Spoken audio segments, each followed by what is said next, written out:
level, obviously you have some logistics with the collective bargaining agreement that restricts certain things and allows other things. But in the NFL, the professionals are expected to be professionals. They be ready to go. Whereas on the collegiate level, obviously we get set amounts of time that we're allowed to get our guys ready to go. We're allowed to train them.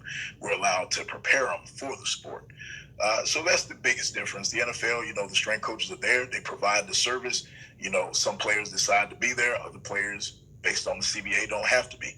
And they move how they move based on those things.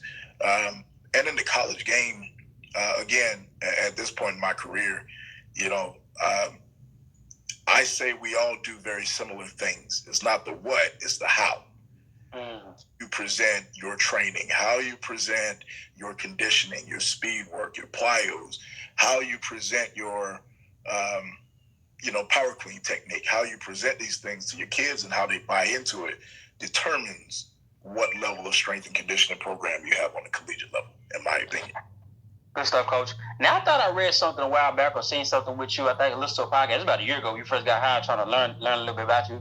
Did you learn some speed technique stuff at Baylor, or is that incorrect? Yeah, I did. Like I said, I was an assistant at Baylor for 4 years, and one of my sports that I was responsible for was track and field. Built a really cool relationship with that track and field staff. Clyde Hart's a legend here in Texas. Mike Ford was an assistant on that staff. He was the sprint coach. He's now the head coach at Baylor's track. But those guys accepted me in. I was at practice with them. I traveled to track meets with them. Even in my professional career, later on when I was a head guy in California and head guy at South Carolina State, some of those coaches on that Baylor staff they were always available to me when it became, hey, how can I take this concept for overspeed training and apply it to my players at this university and we don't have certain resources? What are some of the things that I do? So, yeah, I pulled from all my experiences in the past, working with tennis, working with track and field. Oh, wow. Hold on, Coach. What, how did you incorporate some tennis in that? That's very fascinating. Hey, man, change of direction and acceleration. So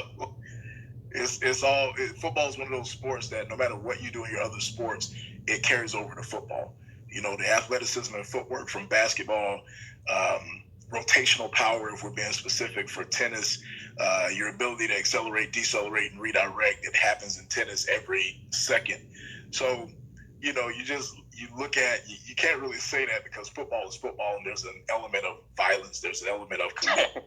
There's that element with larger humans, larger individuals. But if you kind of dig in and you're really looking and you break it down to the nuts and bolts of athletic performance, movement patterning, you can see some similarities in almost every sport. One